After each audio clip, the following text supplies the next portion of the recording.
Shamrock Show, episode 5. We got my boy Mike here. What's up, man? Sean, good seeing you, brother. Thanks for all the love and support and the views so far, man. I never believed that I would get that many views on these videos, so it's really cool. And got somebody really interesting here with me, my boy Mike Panus. I'm saying that right, yeah? Yeah, Mike Panus, you got it, brother. All right, man. Elementary school must have been a good time, huh? Oh, yeah, man. It definitely built thick skin for sure. For sure. Yeah, for sure, man. After about 3rd grade, you were like, I'm becoming a Marine, huh? I've heard it all. I've heard penis, anus. I've heard it all, man. Oh, yeah. You got it from both ends, literally. Sure did. But, yeah, no, Sean, I just want to say thank you so much for letting me come on this show. You know, recently bumped into you. And yeah, man, it's been a good connection. We know so many of the same people, and your story kind of intertwines with people I know, and we'll all get into that. But, you know, I appreciate you because I know you're a busy guy right now. I mean, Mike here has a book coming out, and, you know, my first time to talk to somebody who's an author, which is really cool, and looking forward to picking your brain even just on that process, never mind the content. But also you're a motivational speaker. I see you've been doing a lot of high schools and military bases and stuff I see on Facebook. And, you know, how is that, man? How is, like, for me, just jumping in front of this camera at first was kind of nerve-wracking. How about just getting in front of a bunch of high school kids? Because I remember going to assemblies and kind of being a jerk. So how's that working out? Yeah, no, Sean, I've always been a person that was never afraid of, you know, taking the mic or being on stage and presenting to audiences. Always the kid, when you always had to make a presentation in school, everyone's like, man, I ain't doing it. And I would always be the one. And I just was always outgoing and sociable, and the events that have happened in my life have led me to where I am today. And of course, when I first started getting on stage, it was a little bit of excitement and nervousness, but now I've gained the confidence. And you know what, if I, you know, miss up a word or, you know, stutter a little bit, it's no big deal. You know, it's only natural. So right. You know, and when I was growing up, when you had to talk in front of the class or whatever, you know, there's I picture the audience naked, but you're an adult in a high school. I guess you can't really do that, right? Yeah, no. I just, Sean, the one time, we'll get into my story a little bit, but I just want to touch base on how I became so comfortable and confident being a speaker. Was actually, we're gonna get back to that. Remind me after we get into it, because it's. Just let's just kind of go through the little bit of history of my story and why I'm here today and why I decided to become a published author and get a powerful message out to the world. Yeah, for sure, man. So you're from, I grew up in Jewett City. You're from Plainfield, which kind of makes us rivals, you know what I mean? 100%. Some of my fondest high school memories, sorry mom, we're like loading up cars and we just go fight at the bowling alley in Plainfield on Friday nights. Yeah. They're like football games or basketball games, dude. It was a mess. And I love all those, like, so many guys from Plainfield who like, you know, at the time we used to go scrap with, you know, like Chris Savoy, Jay Cooper and guys like that, man. They're like real good dudes who I'm friends with now, you know? Yeah. That's an amazing topic that you bring up, because me coming from Plainfield, playing sports, and all my cousins are from Griswold, you know, the Davises. Yeah, so I was wondering when I read your book if that's who that was. Yeah. You didn't say the last name. Okay. Ashley Davis, Maddie Davis, Nick Davis, you know, all of them are my cousins. Right. So I was almost like a Wolverine, sort of, but I went to Plainfield. A lot of my family was from Griswold. So yeah, the rivalry in high school was definitely huge, but after you graduate high school, you know, you kind of become adults and you respect one another. Right. So, it's silly. It's super silly. But I just, well, you know, whenever I hear Plainfield, like anything from Plainfield, it immediately takes me back to the 90s, like just all the wild nights and, you know, parties and whatnot. Absolutely. Yep. I remember those same days when I was in high school, taking a ride up to Jewett City McDonald's and same type of thing. Right, for sure. Those were the spots, man. Yep. So after high school, or not even, like, while you were still 17, you found you launched into the Marine Corps, yeah? Yeah. I just want to back up a little bit for the people that don't know my complete story. You know, I grew up in Plainfield. Early on in my life, my biological mother was sick when she was pregnant with me. And, you know, they didn't really know what was wrong with her at the time, so they brought her to the hospital. Right, and as from reading, you know, the clips from your book, you know, which I assumed a thought right away, it's like, oh, she's just pregnant, so she's sick, right? Yeah, that's what they tired, thought. Pregnant. Yeah. So, yeah, that's pretty much, it was 1980, and the doctors, you know, just chalked it up as her being sick while she was pregnant or tired, nothing serious. So she got more sick, and then they took me out 7 weeks early because she got brought to Yale New Haven Hospital, and they found out she had cancer at the age of 27. So I lost my mom 30 days after I was born. And growing up and becoming an adult, and now me being a parent myself, I miss my biological mother every single day. Part of me, who I am genetically, is from a person that I never had the opportunity to meet. So it's definitely shaped me into who I am today. Right. I can imagine that, that feeling of kind of just where did you come from, and what was that person like, and, am I like this, or do I do this because she did it, or, the kind of things that you would take for granted, right? I'm like a sponge and just want to learn everything I can about my mother, I don't know if you know Jessica Berzicki from Griswold. Yep. Her mother is my godmother. So my biological mom. She was a shout out to the school nurse in Griswold. Yeah. So Jackie Berzicki was my godmother, and my biological mom and her were best friends. Yeah. So I recently had an interview conversation with Jackie, Miss Berzicki, as you would know her as the school nurse, to learn about my mom. And here I am, 38, 39 years old, just learning about who my biological mother was. Because my whole life I never really heard about who she was. So it was just always wondering who she was as a person. Now, and not to try to make it a tearjerker or anything, but growing up, you're saying you're just kind of learning now. That you weren't given a lot of that information? No, it was just something that was never really discussed. My dad ended up marrying my stepmom when I was about 2 years old. Right. She had a son from her previous marriage, and she was actually from Griswold too. Her family was actually from Griswold. My dad actually ended up going to Griswold back in the day. So like I said, a lot of my family is all from Griswold.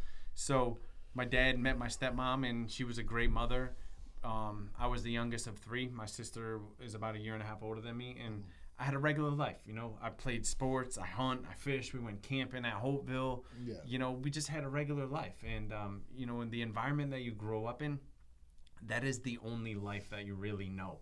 You don't know anything different. Right. So I just thought I had a regular life, and I wasn't told that my biological mom died until I was about 2nd or 3rd grade, when my mother now adopted us. Right. So and I know you touch on that scene in the book, but I can only imagine being that age and then getting news like that delivered. That had to be an awakening for both you and your sister. Now you have an older brother. And older sister, yeah. Right, but the older brother you mentioned he's my stepbrother. But right. I consider him my brother. Of course. Did he always know, or? To be honest with you, I don't even know. It was something that really wasn't spoken about much. Yeah. I guess as I grew up older and realized that he was not my real brother, but all I knew is our family dynamic was a regular family. Right. I never looked at stepbrother, stepmom, this, that. I just had a great family from the beginning. Right. Yeah. And I can personally relate to that. So my parents divorced when I was like 2. Luckily my father and mother, maintained a great relationship which is great for me, and my stepfather is great, but I have brothers and sisters on both sides per se, but they're just my brothers. I don't like also my half brother, you know what I mean? So I kind of have the opposite dynamic, because my brother is 10 years younger than me, and you said your brother's 10 years older. Yeah. And I was kind of reading the dynamic you guys had, man. I'm like reading it, I'm like, man, I hope that my brother looks at me that way. You know what I mean? That he kind of brought you along, and Yeah, we always played sports together. Yeah. Yeah, and that was all I knew. Right. I love my family, and they've been so supportive, all the way up until today. So yeah. So other than getting wedgies because of your last name, what drove you towards the military? It was all I knew. I actually dated an older girl in high school from Griswold, and I just was never really thought I was smart enough for college, to be honest with you. I just barely made it through high school, played sports, and all I knew, I was a 4th generation military person in my family. My dad was in the Marines. My grandfather was in World War II. My other great-grandfather was in the Korean War. Okay. So I just didn't think I was smart enough for college. I wasn't mature, and the Marines was all I knew. Yeah. Yeah, so I signed up when I was 17 years old, and I'm like, man, I'm going to be a Marine. I went into the recruiting office. I didn't talk to any other branches of service. Yeah. The Marines was all I knew. So yeah, I went through high school. Barely made it through high school. I'm not kidding. Right. My parents called the guidance office on the day of graduation saying, we have family coming in from out of town. Is my son graduating today? So literally I was that close from not graduating high school. Right. I just put all my focus and energy into going into the military, just waiting for that to happen. Yeah.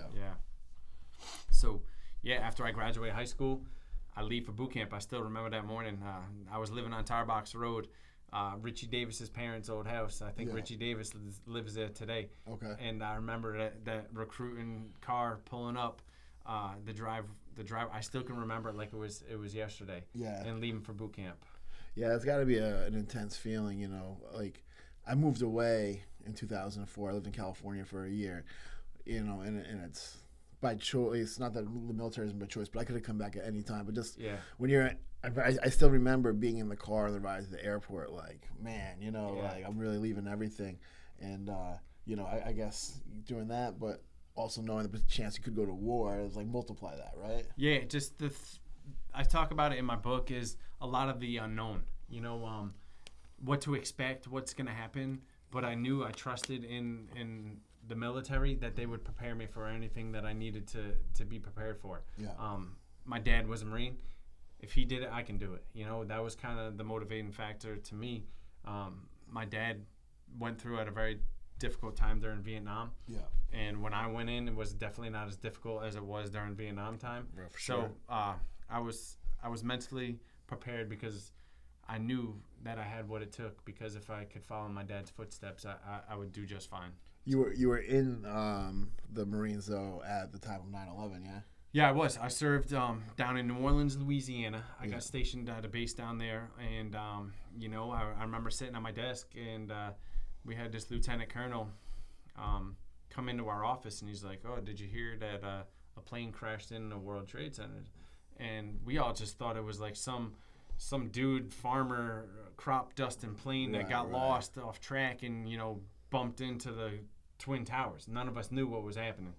But about a half hour later, I checked out all my war gear, my flak jacket, and my M16 and shotgun. Yeah, we were like doing 24/7 security patrol, because no one knew what was happening next. This country was under attack, and the base where I was stationed at is at the mouth of the Mississippi River, which is one of the biggest ports in the world. Yeah. Millions of dollars are being transported goods all the way up to Canada. Right. So we had no idea what was going to happen. Yeah, at that time I was working at Foxwoods. It was like one of my first jobs out of high school. I'd had a few jobs that lasted like a couple of weeks or a couple of months. I was 18, dude. I was super wild, dude, and I took this job at Foxwoods in security. And when that happened, dude, so we had to like all the valet cars, all the cars going to the parking garage, they were making us check trunks. They had like these little mirror joints under the cars because they thought that I forget what the number is, like 100,000 people there on a Saturday night or something. Thought that could also target. I mean, everyone was just in a state of panic for sure. Absolutely. Man. So I can only imagine actually being in the military versus my little green coat security back in the day. It was. I definitely remember we had an incident happen right on the railroad tracks when I was doing security right after 9/11, and I was literally thinking that there was a possible terrorist right outside the base. So you definitely are trained to do whatever you need to take care of that situation. But yeah, it was a nerve-wracking, but when you're given the confidence as a Marine, you handle whatever it is that you need. You had to enlist twice due to injuries, right? I don't want to give the whole book away, let people read it, but that's how committed you were to it. You went in, you got banged up, came back, right? Yeah, I played football my senior year, dislocated my shoulder rotator cuff surgery, and I thought I was disqualified from the Marines for good. And luckily I had a great doctor, did surgery on my shoulder, and did the physical therapy. So yeah, I went from being already enlisted at 17 years old, ready to go to boot camp, playing football my senior year of high school, get injured, and then getting disqualified from the Marine Corps and then having to get approved again. So yeah, it's just I worked towards everything that I wanted to get to in life. Right, and that's a great mind state to have. It really is, mind over matter. Like, you'll hear of like some athletes that have that, and you'll be like, oh, I heard this guy came back from ACL in 6 months, so I'm going to come back from ACL in 4 months, you know, and then they really, you know, the mind and the body have an interesting connection. I believe that, you know, when you really focus on something, and it's just good to give yourself goals, man. You know what I mean? Like, you can't just cruise through life just taking whatever happens, you know? I mean, to an extent that works, but when you put yourself at something, man, and you really, really go for it, it's a payback and a reward, you know? Sean, it's funny that you mentioned that. Just yesterday, I was having a conversation with someone, and they asked me, do you think everything in life happens for a reason? And that's a very complex statement, you know, or a question. Everyone has a choice to make whether something that happens to you can either turn around or into a positive thing, right, or you can sit there and dwell on it and be like, poor me. Right. And I believe your mind is the strongest gift that you've been given. Right. No matter what happens to you at any time of the day, you're able to process it and move forward. So that's saying, you know, do you think everything happens for a reason? I think it has to do with your mind and how you handle things and move forward. Right. I mean, we all know people that have had like really horrible things happen to them, you know, and we'll get to one coming up. Yeah. But how many people you know that use that as a crutch versus as a springboard? And you can see both ways. You look at somebody and be like, oh, well, they had this, that, and that happened to them, and that's why they're like this, you know, and it's almost understandable, you know what I mean? But at the same time, you see a person who had this, that, and the other happened to them, and they're just killing the game. So, you know, it's really... You like poker. You don't play the cards. You play the person. You know. I mean, it's the same kind of thing with life. And you know, it's easier said than done. But I like to think that you know, we have more control than people like to believe. You know. Yeah. Anyone can make excuses and say, you know what, my mom died when I was born, or my dad died when I was born. I didn't really have a parent figure. I didn't really have a role model. Everyone can use those excuses to not make the best of your life, right. You know. And me, all I know, everyone's like, oh my God, what you're doing is, I'm like, no, like, this is all I know. My little saying that I say is, life is what you make it. Right. No matter what. If you're given lemons, I'm making damn lemonade out of those lemons. Yeah. You know, it may sound like a cliche saying, but it's true. I'm making lemonade out of those lemons. For sure. And overall, how was your experience with the military? If you had, you know, or if your daughter wanted to get into the military, was that something you'd recommend for her? Fourth generation military. I love the military. It is amazing.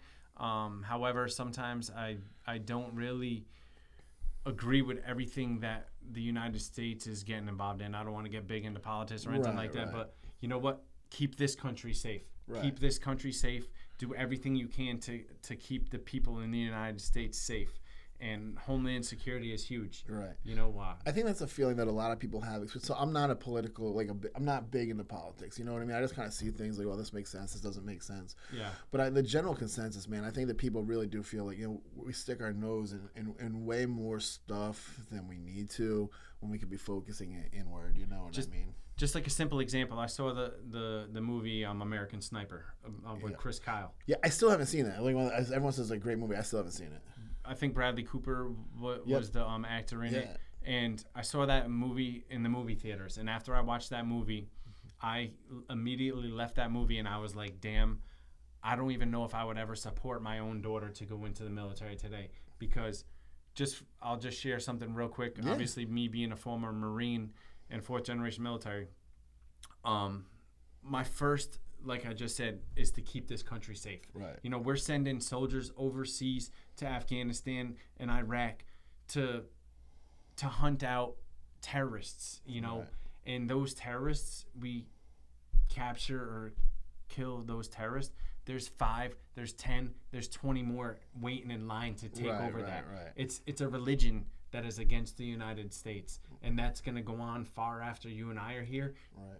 In many, many years ahead. So it's like soldiers are being killed to be sent over there to try to stop this war on terror, but it's something that's gonna go on forever. Right. It's like the war on drugs. You know it's what I mean? It's gonna go on forever. You're just kind of, you know, you're fighting a snake that has a million heads. Exactly. Know? It's just, if you focus more on just keeping the country safe as opposed to going into other people's, and especially when so many of it is because they're killing other, you know, like at some point, you don't want to just sit back if you have the ability to stop other countries from getting killed or invaded or whatever. But at another point, you have to be like, well, is this my problem? You know Exactly. what I mean? Like at the bar, in the bar, if there's a fight, and we break it up, and in the night these guys want to fight in the parking lot, not my problem. Yeah, you know exactly. what I mean? Like I can't send guys. Kept everyone safe at the bar. Right. That's it. You know, and that's my country. You know what I mean? These guys leave and want to go fight out in the parking lot. You know, I'm not sending my bouncers out there to go get stabbed in the parking lot or just get jumped or for anything to happen, man. Where it's the same on a minuscule scale. I'm not comparing myself to the president, but hey, you know, it's you can't. You start with home, man. You know, that's what I think. I think it's just interesting to hear your perspective on it and your hesitation when I ask you that question. You know? It's that's completely how I feel. You know, keep this country safe and keep the people that don't need to be here out of this country. Right. Yeah. So the Marines. I love the Marines. I met some amazing people in the Marines. It gave me the confidence and to go to college, which I never thought I was even smart enough to do. So it gave me many things in life to make me the man who I am today. It definitely, it's something that I love doing. And the biggest thing is I met some amazing people in the Marines that I'm still great friends with today. Yeah, it's pretty awesome. Yeah, I'm sure. I mean, it's a bonding experience. It's a brotherhood. People who go through, again, my friend Sean, who was mentioned in a story off camera, who was cousin of the Bronsons. He was a Marine, and I remember him telling me, we went to boot camp and or whatever, and there was like X amount of people that went, and he was one of that went through. So I'm sure when you go through something like that, it's a tightening experience for sure. Yeah, absolutely. I mean, you're trusted with these people for your life. Right. These people. I remember a buddy of mine. We were doing 24/7 hour security together after 9/11, and him and I were like best friends. We're like brothers. Right. He's in Long Island. We get together a couple times a year. Yeah. He's one of my good friends. So I met some amazing people. So after the military, you got into college, and that's kind of where the trajectory of your life changes, right? And that's where kind of we get into the meat and potatoes of what I would believe led you to where you're at now as a speaker and as an author, yeah? Yeah, absolutely. First of all, Sean, being stationed in New Orleans, Louisiana, it's a lot different than Griswold and Plainfield, Connecticut. Yeah. I got out of the car when I first got into New Orleans. I was like, damn. I'm like Bourbon Street. We used to like having fun over in Plainfield and Griswold and Jewett City. Yeah. But you times that by 1,000 and you're in the city of New Orleans, Louisiana, and many people have gone to New Orleans. It is a fun ass city. Yeah, I've never been. It's you need to take a weekend down there. Jazz Fest, Mardi Gras, there's something going on every single day of the week. And me being a Marine down there, I was living it up, having fun, partying, just living it up, being a young Marine, you know. And so I get out of the Marines. I drive back up here to Connecticut. I'm living in Voluntown, Connecticut. I'm going to Eastern Connecticut State University, working as a bartender at the yacht club in Westerly. You know, my life is going great, doing great in college, and still I love to go out and have fun too. You know, I was a single guy in the Marines in college, and just love to go out and have fun. Right. Yeah, my buddies and I, we love to go out and have fun and let loose every now and then. Yeah, I mean, obviously I can relate to it, but there's a lot of, when it comes to even sports or anything, there's a phrase, I'd rather be lucky than good, you know what I mean? Yeah. I've been out a million times probably and driven when I shouldn't have, and I've been lucky that, when I was younger, we used to drive to Providence and back all the time from Griswold, just, and definitely shouldn't have been driving, or whoever was driving shouldn't have been driving. Yeah. And was lucky. It wasn't because we were so good we got home safe every time or that we didn't hurt anybody or even crash a car. It was just because we were lucky. And unfortunately that you didn't always have that same luck, huh? No. Sean, I can get into it real quickly. So I was in college. You know my story. I'm just letting everyone else know. I'm in college, on top of the world, just going out having fun, working as a bartender, National Leadership Honor Society at Eastern, 3.4 GPA. I fast forward my senior year. This is 2005. 2005, we didn't have Uber. We didn't have Lyft. Right, I talk to my cousins now. They're a little bit younger than me, and I'm like, make sure you guys never go out and party and drink and drive. They're like, you know what? We live in the Uber, right. time. And everyone has an option on their phone now. In 2005 when I was in college, we didn't have that. No. So My senior year comes, first week back. I'm living in Voluntown. My good friend Rich Bronson and I would always see each other out. We'd see each other at the gym. We'd see each other right up at Eastern because he was going to Eastern too. And he was always busy working. I was always busy working. And this Friday, I saw him at the gym over in Plainfield, and he's like, you know what? I'm going out with you tonight. You know, like I'm not working, this and that. So it was our first time going out. Yeah. And, you know, I left the gym, went home, showered, got ready, picked up Rich. I met him at a birthday party right over in Voluntown. A couple friends of yours, I'm sure you're, Jamie and Jeff, you know, and I picked him up at the birthday party. He dropped his car off. Yeah. And we went up to a bar on campus up at Huskies with a few of our other friends. Right. And Husky Blues? It's just called Huskies. Husky Blues was another one. Huskies was like the spot across the street, I think, from Ted's. Okay. And my friends and I, we just loved it. Like, I love music, man. I love dancing. Like, I just love music and dancing. And obviously being single in college, I like to go out and meet people and have fun. Right. So, yeah, I was excited. It was Rich and I's first time out together. We had talked for, like, probably years. Right. And finally our schedules matched up, you know. And it's almost crazy, like, how things happened. And, you know, it's just unbelievable, you know, how things happened. And I don't know if you want me to get into it or. Yeah, I mean that's what the book is, right? Yeah. You know, So I mean, you know, not trying to beat you up, but you know, I thought that's kind of what we're. Yeah, I just so we were all out that night. I was out partying, having a few beers on campus at UConn, and you know, I made the stupid choice, like Sean said many a times in our lives, that we've driven after going out when we shouldn't have. Right. And it was my turn to drive that night. It was Rich's first time out with us, and I wanted to be responsible to get him home safe. It was like my friend. I was introducing Rich to a new kind of group of friends. You know, he hadn't gone out with my regular group of friends, so I was the one that kind of brought him into the group. Right. So I wanted to be the one that was like responsible to bring everyone home safe that night. Yeah. So I picked up Rich, picked up my other buddy in Canterbury, picked up my other buddy at Eastern Connecticut State University, head up to the campus at Huskies, had a few drinks, dancing, having fun. Bar closed at 2. Bam, I started heading home. Dropped off my buddy at Eastern, dropped off my buddy in Canterbury, and Rich and I on our way home. Came down Gooseneck Hill Road in Canterbury, made a right on 169. I'm heading out there, and my car hits a patch of black ice. Never saw it. You know, I was just out driving on a Friday night like any other night. Yeah. Heading out there, and my car hit a patch of black ice. I lost control of my car, spun off the road. I hit a tree. I got ejected nearly 20 feet from the vehicle. Suffered traumatic injuries and life-threatening injuries myself, and I wake up from a coma and find out my good friend Rich Bronson passed away, and Rich being a classmate of yours that you knew your whole life, you know, growing up, and being friends and going out and just celebrating college, graduating soon, having fun. That decision that I made has impacted so many people's lives, and what I would do to take back that decision. Oh, I'm sure, dude. You know what I mean? And it's, I don't want to say don't beat yourself up, but you know, it could have just as easily been him driving or someone else.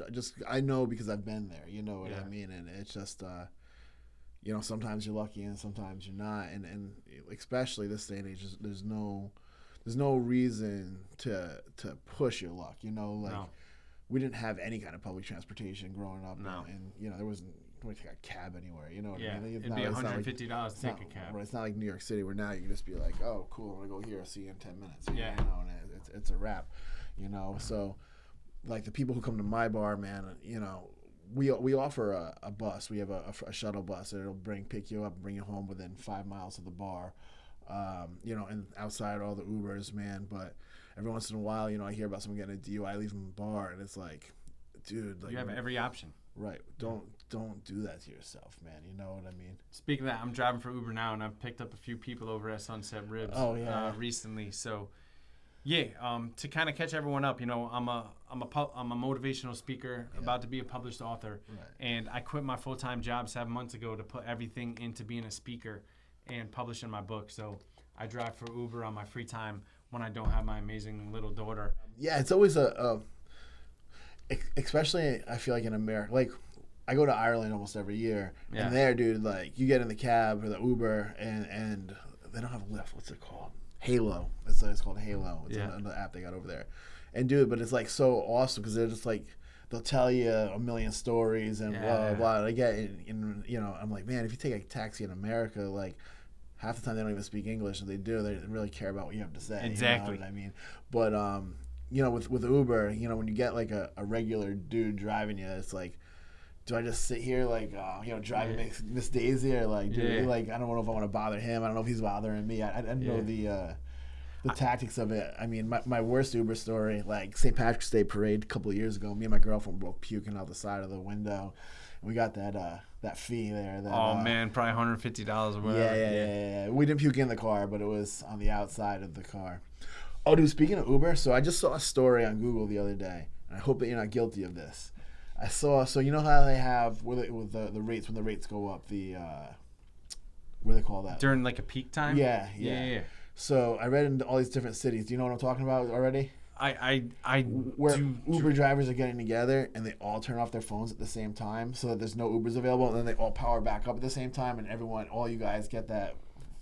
You do it, you motherfucker. Dude, I haven't heard of that, man. Yeah. For one, I don't read too many articles, but hey, believe me, I should try that. That's a great idea. Yeah, I guess there's like forums or Facebook, like for like, say like Washington D.C. Uber drivers, and all like, yo, at fucking 4:59, man, we'll all turn our phones off so there's no Ubers, and then turn them back on, and everyone's got I think there's an exact word for it. It's a peak time or whatever. Yeah. It's a busy peak time, whatever. A lot of Uber rides needed in the area.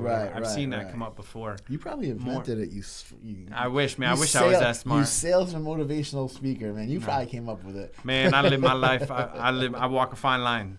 You know, so getting back to my accident, Sean, you know, I was punished. You know, I broke the law. I was punished. I was charged with a felony, and I spent 4 years of my life in prison. And never. Before you even get into that, if you don't mind, let me jump in real quick. You took a gamble. They offered you 5 years, and you turned it down. And what was the max that you could have gotten? I could have gotten 10.5 years. In prison. Prison. Man. Like I always wonder, like, if I was in that situation, what would I do? And I know I have friends that have been in there. I have a friend, dude, who turned down 9 months and got 3.5 years. You know, but that's dude. Sean, to be honest with you, what was the pressure like in making that choice, bro? To be honest with you, it was like my family and I together with my attorney. You know, I moved on with my life. I graduated from college. I was living in Boston with my girlfriend at the time, working on Newbury Street. I was an emotional wreck. Yeah. I couldn't even think about anything. I never mind what to do. You know, like my family and I was praying that I could have the opportunity to tell Rich's parents how sorry I was. I was praying for that I still say the same prayer every single night. Yeah. I was praying for their healing and forgiveness. And never in a million years would it's hard to explain, man. Yeah. To be honest with you, Sean, everything happened the way it needed to happen. Yeah. I needed to take responsibility for the decision that I made and be a man and take the punishment that was given to me, serve my time, and move on. So I never even look at it like, oh, damn, you know, that was quite a gamble or this or that. Like, you know, the only thing I wanted in life was to let Rich's family know and friends how sorry I was. That was all. You know, I took my punishment from the judge that day. I think it was on September 23rd, 2007. Mm-hmm. And I took my punishment from the judge that day, 5.5 years. Yeah, it sounded like it was an eternity, but you know what? All we have in life is one day at a time. Right. And that's all I did. Every single day in prison, I was one day at a time to have the life that I knew I would have. Right. So you kind of talked about, you know, where you were in prisons and kind of some of the things that happened there. But how do you think your time in jail changed you as a person? Or did it? Oh, it completely did. Definitely for the better. I only think positively, and it made me appreciate everything in life. I mean, here I am, Sean. Yeah. You were able to wake up this morning. You can stop at Dunkin' Donuts, Starbucks, get a coffee if you want. Yeah. You can even stop at McDonald's and get an Egg McMuffin if you want it on your way here, or a sausage biscuit. I was in prison, man, waking up next to child pedophile rapists, murderers. Yeah. I was told when I could take a piss, when I could take a shit, what time to go to bed, what time to do this. Right. I was told what to do for 4 years of my life every second. Now I get to jump in my car. If I want to go take a ride up to Boston tonight, I'm going to go take a ride up to Boston and watch the Red Sox if I want. Right. I can do whatever it is that I want. How was your adjustment getting back into a society? Because that wasn't really something you kind of touched on a whole lot. I know you talked a little bit about the struggles of getting a job or overcoming having to check that felony box for a time, and we'll get into how you don't have to now after. Yeah. But just the day-to-day, what was the transition like back into, society? Just I was grateful for my family. I had no license. I had to go back and get my license at the age of 31 years old. My license expired while I was in prison. Yeah. Obviously, it wasn't suspended or anything like this. It just happened to expire when I was in prison. Right. So, if you're not able to go and renew your license, your license expires. You have to go. You have to do like the test again, like a 16-year-old. Dude, I was the most excited 31-year-old going to DMV. People were like, "Holy shit, what is wrong with this dude?" I'm like, "You have no idea." Yeah. I got 100 on the damn test and aced. I was like, "Damn." Yeah. I was excited. I was a 31-year-old guy starting his life back over. And it was an adjustment, but everything that I did in my life has led me to where I am. Quality of life is everything. I was working as a groundskeeper at Paw Country Club over in Baltic, listening to my iPod and music, and I'm making maybe $10 an hour, but I'm happy as shit. Right. I'm free out and breathing fresh air. Right. I'm making shit for money, but I'm happy. Yeah. I'm not going to bed next to child pedophile rapists and murderers. Right. I get to go home and leave and do whatever the hell I want, And then what I think is a really interesting part of the story, like I just kind of alluded to, you no longer have to check that you're not a convicted felon because... Yeah, I got granted a complete pardon in 2016. Right. And you did get that forgiveness that you were looking for, right? Yeah, Rich's family, his dad first came and saw me in prison. And how was the first time you had to look at him? I'm a man and never shy away from anything. Obviously, I was nervous, but also excited. Yeah. I mean, he's given up his time to come see me in prison. Yeah. And luckily, his friend of his that he knew in his whole life was the deputy warden there. Yeah. So they ended up lining up, and we had a visit through glass. Obviously, who knows what could happen, So, but it started the healing process. Rich's dad gave up his time to come see me in prison. And I expressed to him, I said, Mr. Bronson, I am so sorry, and I would do anything to take it back. And he's like, you know what, Michael? It's how you're going to live your life from here on out is going to be our relationship with one another. Yeah. And I will never disappoint them. And I've always lived the best of my ability. And, I went and saw his mother when I got out of prison, and I gave her a portrait that I had drawn and some flowers, and I gave her a big hug. Yeah. And I was like, Mrs. Bronson, I am so sorry. And it just started the healing. That's heavy, man. That's really heavy. How often do you think of that night, dude? Is it something you're able to not put behind? I don't mean that in a disrespectful way to Rich or his family, but you also can't harp on that every day because you're never going to move forward. But I mean, I don't think of the negativity of it. Yeah. I think about the impact that I'm making on people's lives. Like I spoke about it today. Yeah. I went to Mr. Z's to pick up a pizza with my daughter last week. And 3 of the kids that work there were like, "Oh my God, we just heard you speak last week from the high school." And to hear personal messages from people reaching out to me, or I bump into someone and I don't recognize them, and like, "Oh my God, I remember you. You were that person that came and spoke in my high school." I just had a message on LinkedIn yesterday from a girl that heard me speak years ago, and she found me on LinkedIn, and she's like, "I will never forget your story." So what was the trajectory that led to you becoming a public speaker? Like, how did that process play out? Sean, from the beginning, piece of my life back together, I was a prisoner going to local high schools during prom time. Oh, even when I was an inmate, they would march me out to Ellis Tech, Putnam, Griswold, Plainfield, Turtle Rock. Because I told my counselor, I'm like, look, I want to help people make a better decision than I did from day one. Well, that's awesome. Because that's really a story of truly rehabilitation from within the system. You hear very little about that. I usually hear that that there is no, that just makes criminals more criminal. Not that you were a criminal. It's not the same apples to apples. But like It's just cool that you got the opportunity to do what you're doing now while you were still in there. So yeah, like I did it about 6 or 8 months after my accident. My first time, I was nervous. I went to the Plainfield Alternative High School. I still remember it to this day. Yeah. Went and shared my story with those kids. Went on my life, you know, went to prison and was a speaker multiple times. I think I just put all the speaking engagements that I did while I was in prison. I think it was 14 or 15 times I spoke in prison in my last year before I got out.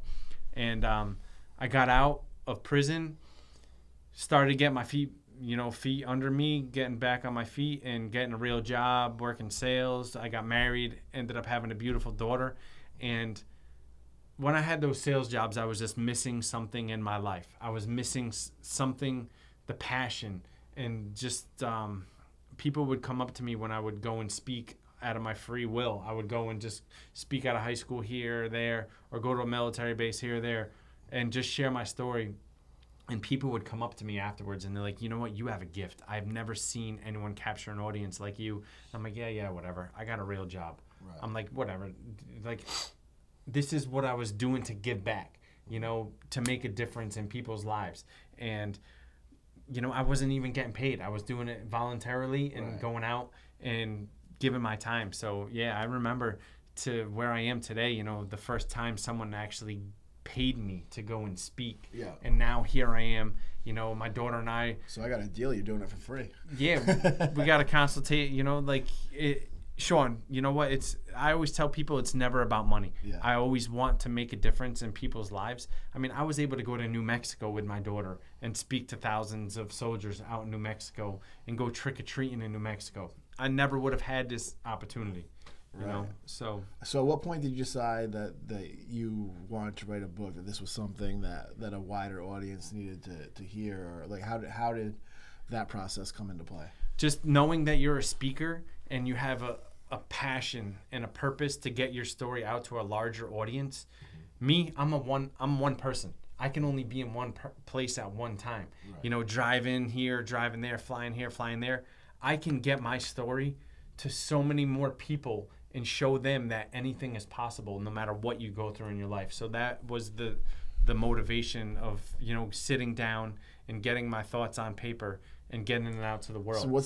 So somebody wants to write a book. What's the process? What's the first thing you did? Break down what chapters you want, you know, just like you're doing a project in school. Yeah. But the process of getting to it being published, or the process of getting it into the hands of other people, like what do you have to do to do that? Network and get in touch with people that have experience with. Dude, networking is the most important thing in the entire world. Look at you and I. Networking is the most. Dude, I try to tell that to everybody. So when are we looking at the release on the book? 2 weeks. It's going to the publishing company either tonight or tomorrow, and I was told 7 to 10 business days. And Sean, I shared the cover with you, and it is badass. It's awesome. Yeah, check it out right now. So I was going to have it up, or I'm just going to look like an idiot. But yeah, I'll get that over to you, Suave, man. It's a dope cover. I'll put it up online as well. But you know, check for it. And what do you know? What platforms is going to be available on? Like, is it going to be like a Kindle thing? Is it going to be a physical? I'm old school. It's going to be old.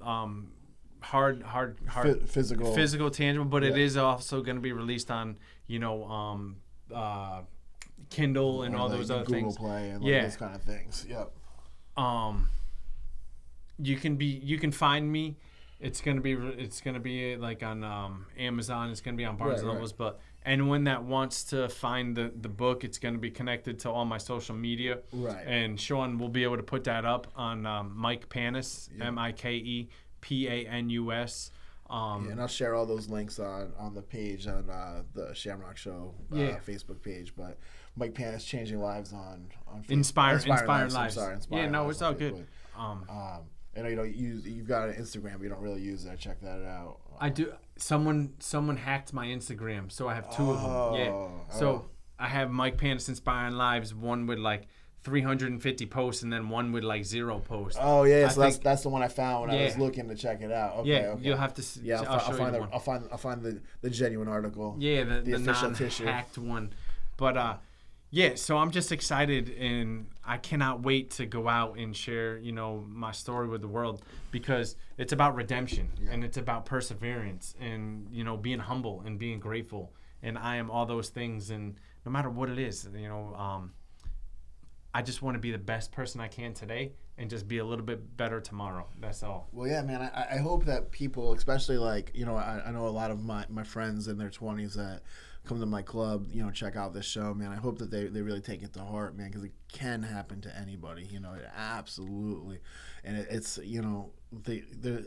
I think the marketing behind it is terrible. That the buzz driving is drunk driving, but the point of it is true. It's like when you've had one or two and you think when you know you're fucked up, then you don't drive. You know what I mean? But it's like when you think you're good, dude, and you're not.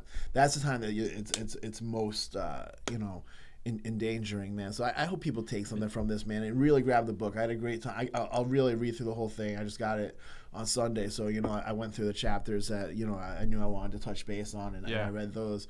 But I'm looking forward to really having that physical copy. I'll be one of the first people to buy that, man. And check Mike out online and grab his book. And whenever it does officially come out, man, you look for the post on my page, and I'll be sharing the hell out of that too.